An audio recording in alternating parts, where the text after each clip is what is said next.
बोली सच्चे दरबार की जय।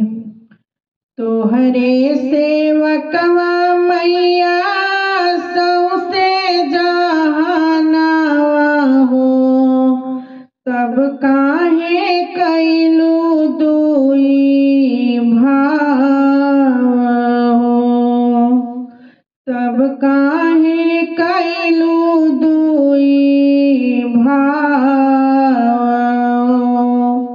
केहू मारे खैला बिना, केहू खाते खाते हो, ई कैसन कैलू इंसाफ। केहू नाची रहियो मारल, ऊहो सतावल जाता, केहुए के सावा खून माफ हो। केहू के चलावा तारो बड़की जहाजिया हो, के करो डूबावा तारो नाव हो। तोहरो सेवकवा मैया सौसे जहानावा हो, तब काहे कैलू दुई भाव हो, तब काहे कैलू दुई भाव। तोहरो ई लीला मैया अचरज में डालेला, केहू ना जाने ई भेद हो। मिल तू जो मैया त तोहरा से पूछती हो, सखी में बाटे चारो भेद हो। तोहरे से बाटे जग में दुपहरा गरमी हो, तोहरे से शीतल बाटे छाव हो, तोहरे से शीतल बाटे छाव हो। तोहरे सेवकवा मैया सौसे जहानावा हो, तब काहे कैलू दुई भाव हो, तब काहे कैलू दुई भाव हो। सूरज के लाली दिहलो सतरंगी किरण हो, चंदा में दे दिहलो दाग हो।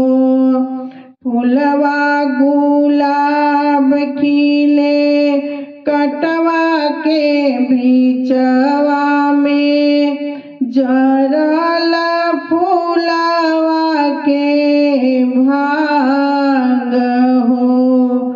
केहुए के दिहालो ना खाहु भारा बुधिया हो, केहुए के जी में सारा गाँव हो, केहुए के जी में सारा गाँव हो।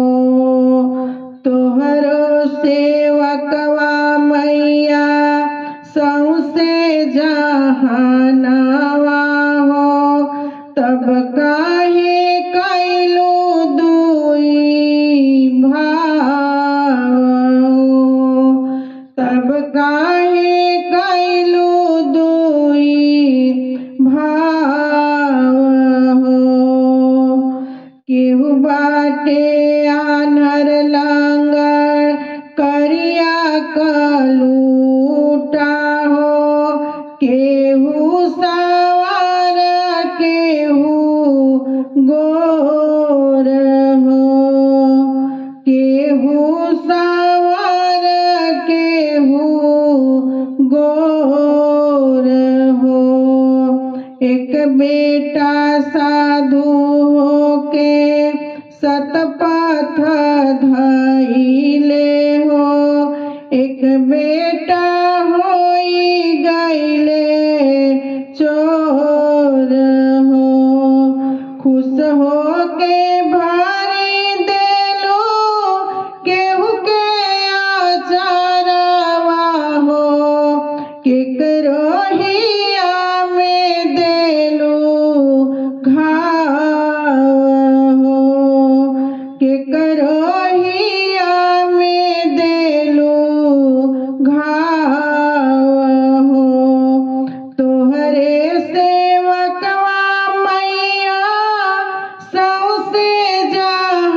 कैल